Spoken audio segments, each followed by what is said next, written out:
Overwhelmed? That was me with diabetes. Hey, I'm Jabron. Between teaching and coaching, managing diabetes felt like an extra job. With the Freestyle Libre 3 CGM, I get real-time glucose readings and have the insights to make informed decisions. My life feels lighter now. Learn more at freestylelibre.us.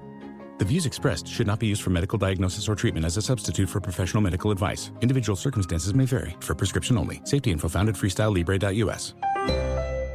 Ice Cube's Big 3 is back. The most competitive basketball league on earth is on CBS this Saturday. Big 3 All-Star Dwight Howard and the LA Riot take on Greg Monroe and the Dallas Power. Then Coach Rick Mahorn, Sensation Nazir Kaur, and the Detroit Amps look to protect home court against back-to-back MVP Michael Beasley and the defending champs Miami 305. The game played the way you love. Watch live Saturday on CBS at 4 p.m. Eastern, 1 p.m. Pacific, and catch replays on BET.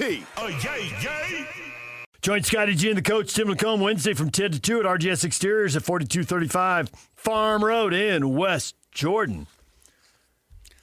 I am the champion of the U.S. Open. Good morning, Bob. How you doing, PK? Oh, I'm on top of the world, and I can't get any higher. Wyndham Clark, and he and I put the win in Wyndham. He and you? Yeah, oh, yes. Oh, Bob, you have no idea. I think it was. No, it was me. I picked him, Bob. I'm relishing this. Bob, I went to bed on Saturday with the lead, and I did not have a restful night. It was just nerve-wracking. Know what was ahead of me on the following day. Yeah. Yep. And then to win it by one. Well, and I was thinking about this, Bob. If I would pick first or second, I'd probably have more majors than Jack and Tiger combined. What is this, your second? It's at least my eighth. What are you talking about, my second? Have you heard of Matthew Fitzpatrick? Yes, you did once I picked him. Have you heard when everybody said Tiger was done and I picked him? Wyndham Clark with the last pick. I decided now to make it fair in the British, I'll only pick once after you guys pick. For those of you who are new to the show, Bob Casper joins us now. You hear him on Real Golf Radio Saturday mornings with Brian Taylor. PK, noted blowhard and golf expert. Could not wait for this moment. Bob, you want to know about a text exchange? The three of us have a group text. Back in the day, you used to have show meetings. Now you just have the show text. And as stuff happens, we're just you drop. You probably have the same thing with Brian doing your show, right? Yep. So somewhere around hole 15, 16, whatever, Jay Gatch sends out, should I get Bob on tomorrow? Because if it's a six-shot blowout, there's not that much to talk about, right? But it was at least down to 3, and it might have been tighter than that when Jake sent the text. So I see it, and it's like, well, let's see how he handles 18, and then PK will know if he wants to have Bob on or not. Yeah. And literally, that putt goes up and stops 3 inches from the cup. He's like, oh, he's got it now. He's got to tap in and win. And PK's like, yeah, get Bob on. Get Bob on. I said, let's get Bob on the 7 o'clock hour so we can play it in the 8 and 9 o'clock hours. He did say that. He did. And one more time tomorrow morning. He couldn't wait to just... You know what? I would have gone on in the 7 o'clock hour. Yeah, but then you could have. I'm magnanimous. I don't like to rub it in. Yeah. The last 15 minutes aside. But the interesting thing is, DJ, is how often the rules change to maneuver so that he can get in a position like this where he can gloat a little bit. Hey. Well, he's changing the rules to make it entertaining. I mean, we could have picked Wyndham Clark. He took him with the last pick. You know, he did. And yeah. Kudos to him that he did pick Wyndham Clark. Wyndham Clark came off of, a good week last week. He won a few weeks ago in Dallas, and Wyndham Clark is a good champion. The shot of the golf tournament for Wyndham Clark was his second shot on the 16th hole. Out of the fescue. He was able to get, out of the junk. When he was able to get it up there, to get it close to the green, or to get it down where he could get on the green with his third shot, and that he made that putt. I was telling my family, that's the shot of, if he goes on to win, that's the shot of the tournament, and that's what it was. I don't know how they feel about this, and I don't think they have any power to do anything, regardless of how they feel. But hearing the discussions with the player and the caddy, I really like that. And it's just an extension of, I've always told PK, as soon as you start miking up NFL coaches, I'm all about it, right? Miking players. Yeah. Everybody wants to sit courtside. That's why they charge the most money. Everybody wants to sit in the first row of a baseball game behind home plate. That's why you want to hear the conversations. And I thought that was, and that whole thing about good process, I'm like, that has nothing to do with the process. You're just trying to say something positive last thing, so you've got them in as good a mental state as possible before they swing the club. Exactly. Yeah. But exactly. I didn't know that because I don't get to go inside the ropes at PGA Tour events, and I thought that was awesome hearing all those conversations. And when he said, I can get to it, I thought, ooh, that's a lot of confidence. And you could see it, but you can't see it the way he can see it. And I thought, as soon as he hit that, I was thinking, playoff. I was rooting for a playoff. No, we're not going to play. You were pulling your your guts out for Sam Burns. Let's call it like it is. No, I really wasn't. That's what you were going to say. You're so predictable.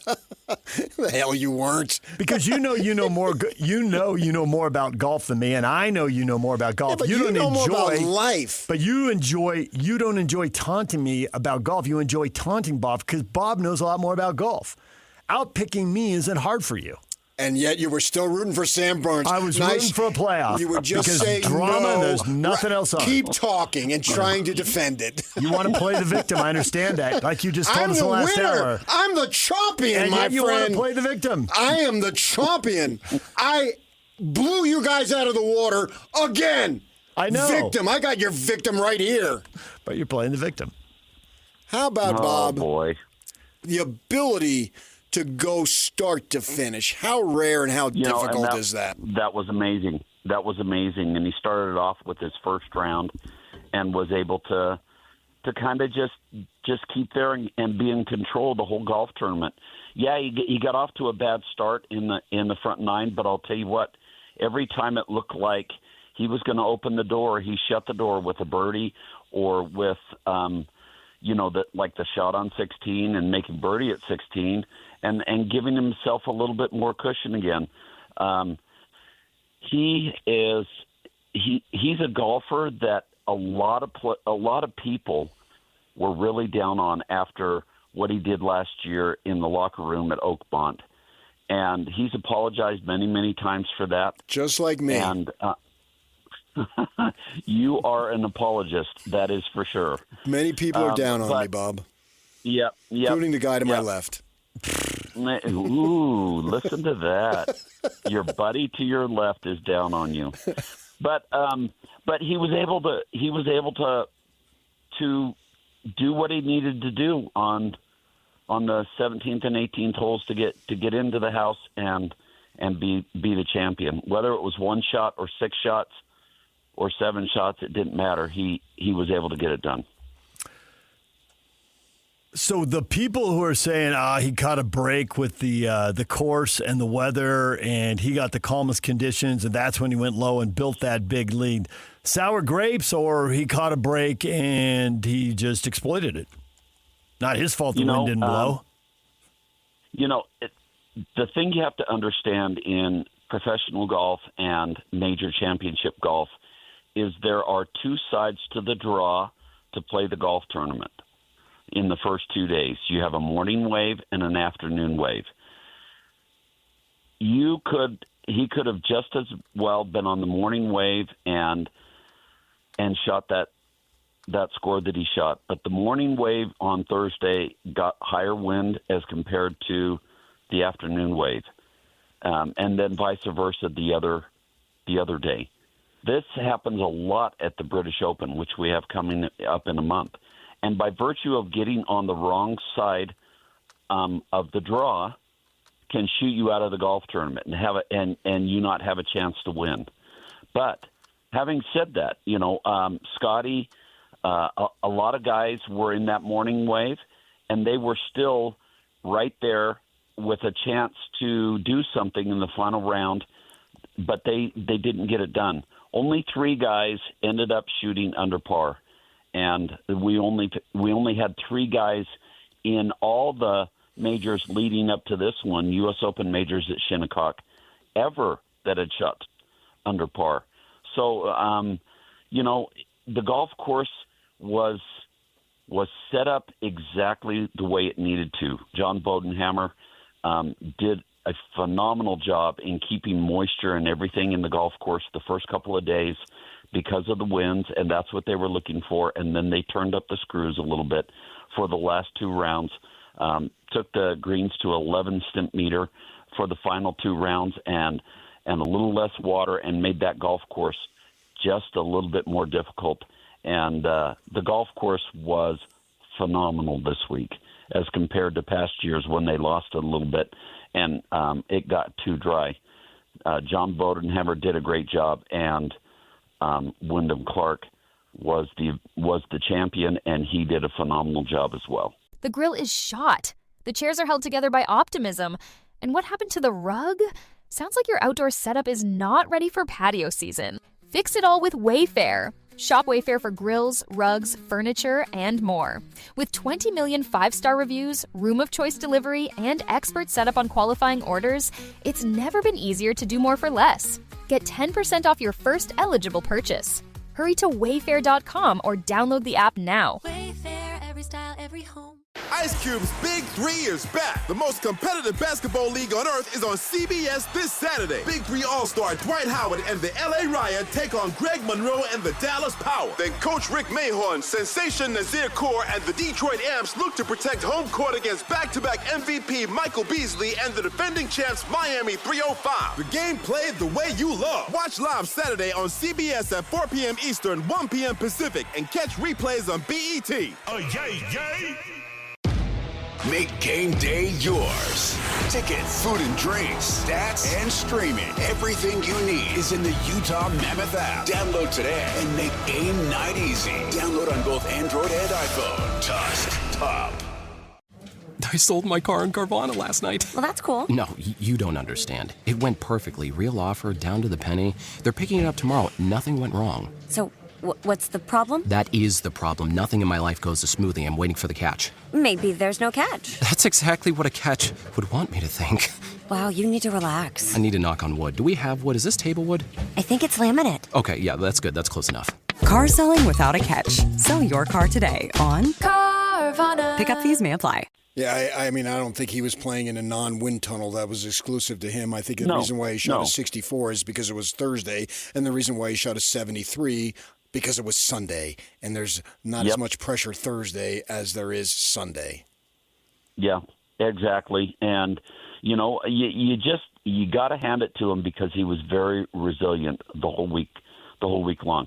What was phenomenal about him is the way he drove the ball all week, and then also his putter. I mean, you watch Saturday's round, he made so many putts in the 5 to 6 foot range for pars or for birdies or whatever to allow him to keep his score where he wanted to be and not give up a lot of shots. His pitching of the ball and chipping of the ball, his short game around those greens, and his putting around those greens are what won him the golf tournament. He did a masterful job. Scheffler, it seemed like there were a million opportunities, and it seemed like he had a million putts that missed by 1, 2, or 3 inches. Yeah. I don't know that that's bad. It obviously wasn't good enough. What is he supposed to be thinking? What is his mental state? Has he lost his edge like we've seen with Koepka and Spieth? And I'm going to go on down the list of, hey, he had a run and it was a great run, but it is a game of inches, and he's probably not going to keep doing what he's doing. You know, he's too much of a competitor to let that tournament, which he had an opportunity to get the career Grand Slam for the first time.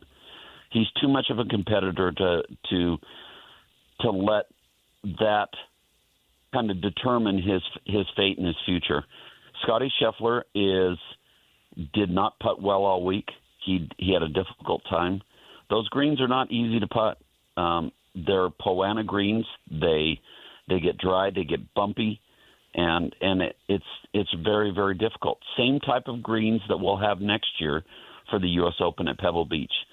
bumpy, difficult greens, especially when they get stressed and dried out a little bit in a U.S. Open championship, the way they set up the golf course. But, coming off of 7 wins last year, having 1 win this year, having the worst finish of the year is a tie for 23rd this year. And he has, I think there's 3 of those that he's finished outside the top 10. I think he's played 11 events, and every other event he's finished inside the top 10 with 3 second-place finishes in a row starting at the Masters. Scottie Scheffler he's playing good golf. He's just not winning on the clip that he won last year. So, having said that, he's a guy that loves the competition. He loves the challenge, and he loves being in the arena of being a major champion and trying to win major championships. And it's not going to change. He's not done. He's only 30 years old, and he's going to win a bunch more. He's going to be one of the really, really good ones that we look at the end of his career.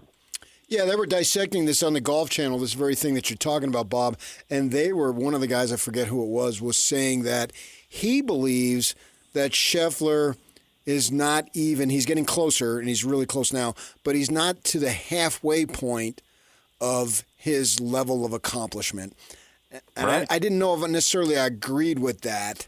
I thought, well, maybe he is. Maybe he's in his prime right now. He was pointing out, whatever the commentator, whoever it was, that he still feels like he's got maybe at the end of this year, then he'll be there. But he's not there yet, which really bodes well for the next several years. Yeah, I just like the way he carries himself around the golf course. Number 1 player in the world, and he continues to put himself in the position.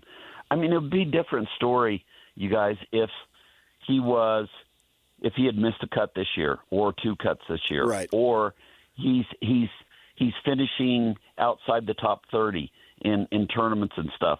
The worst he's finished this year is tied for 23rd, yeah. And he's had all of those top 10 finishes. He keeps putting himself in contention and playing in final groups and all that kind of thing. And it's the golf game first of all, it's an individual sport, and you have to continue to hone it and continue to get better to be able to do the things that you've done, like his 7 wins last year. So his puttings, his iron shots to the greens are not as good this year.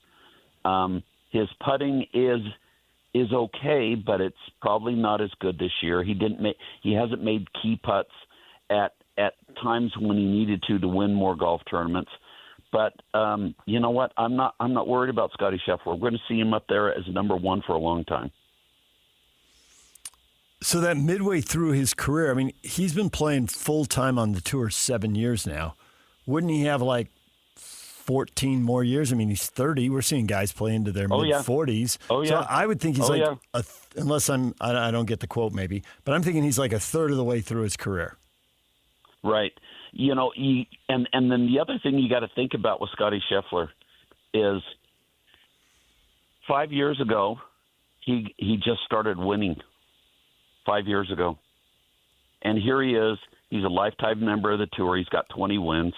He's got 4 major championships, an opportunity to win the career Grand Slam with 1 more win in the U.S. Open. He's got 20 more U.S. Opens to have an opportunity to do that. It took Rory 13 years to be able to clip that one, to knock that one off at the Masters.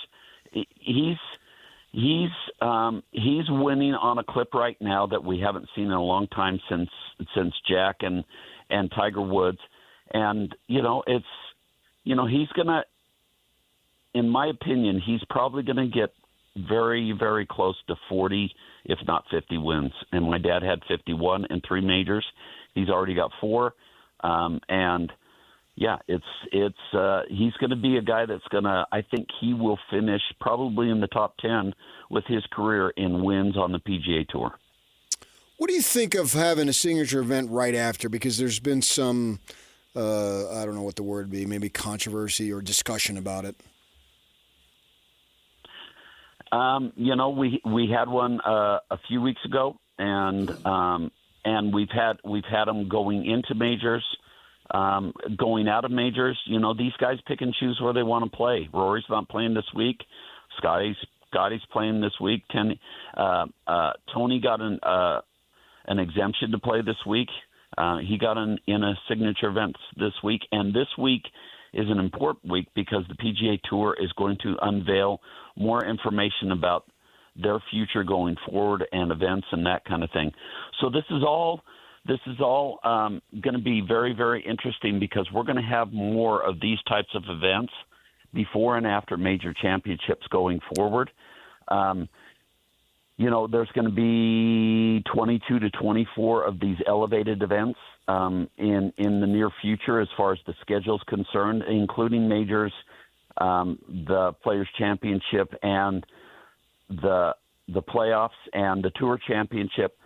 That's the Track 1 events that the PGA Tour has been talking about, and then the Track 2 events. There's going to be about 20 of them. But the really cool thing that's going to happen is, now there's 70 to 100 players getting in signature events.